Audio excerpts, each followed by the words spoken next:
নমস্কার সবাইকে। আজ আমি রান্না করছি মূলো ভাজা।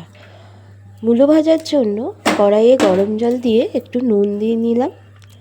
তারপর মূলোগুলোকে সরু সরু কেটে আমি গরম জলে খানিকক্ষণ ফুটিয়ে নেব।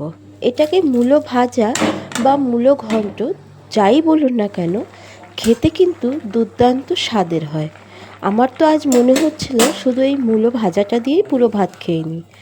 এরপর আমি কড়াইয়ে তেল দিয়ে কালো জিরে ফোড়ন দিলাম। এরপরে দেব আমি কাঁচা লঙ্কা।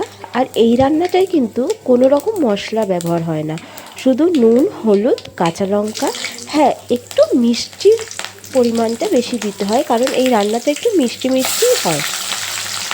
এবার আমি এর মধ্যে একটা বড় সাইজের পেঁয়াজ বেশ বড় বড় করে কেটে দিয়ে দিলাম।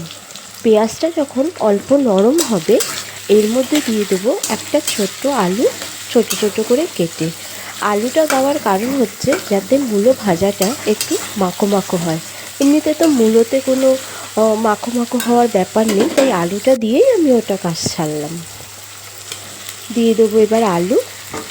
আলু আর পেঁয়াজটা একটু নরম হলেই আমি দিয়ে দেবো এর মধ্যে মূলোগুলো। তারপরে নুন, হলুদ দিয়ে মিষ্টি দিয়ে নাড়াচাড়া দিয়ে নামানোর সময় ধনেপাতা দিয়ে নামিয়ে নেব।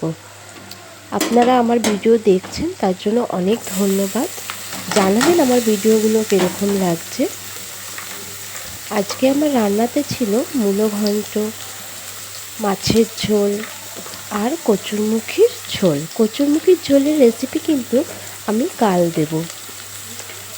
পাশে থাকার জন্য অনেক ধন্যবাদ। আর আমার কিছু ভুল হলে, মানে রান্নায় ভুল হলে, আপনারা কিন্তু আমাকে অবশ্যই জানাবেন।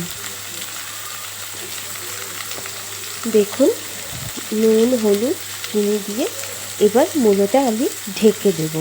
এই রান্নাটায় কিন্তু জল আমরা একদমই ব্যবহার করব না, এটা ঢেকে ঢেকেই পুরো রান্নাটা হয়ে যাবে। আর গ্যাসের সিমটা একদম কম করে দেব।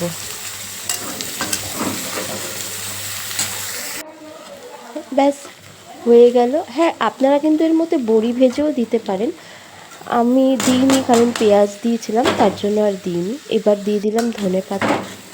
আমার মূলো ঘন্ট বা মূলো ভাজা কিন্তু হয়ে গেছে। এবার আমি নামিয়ে নেব। আপনারাও এইভাবে মূলো ভাজা খেয়ে দেখবেন, ভীষণ ভালো লাগে।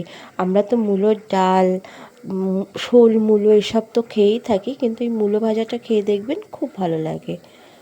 পাশে থাকার জন্য অনেক ধন্যবাদ। আর আজকের ভিডিওটা পুরো ধৈর্য ধরে দেখার জন্য অনেক অনেক ধন্যবাদ। নমস্কার।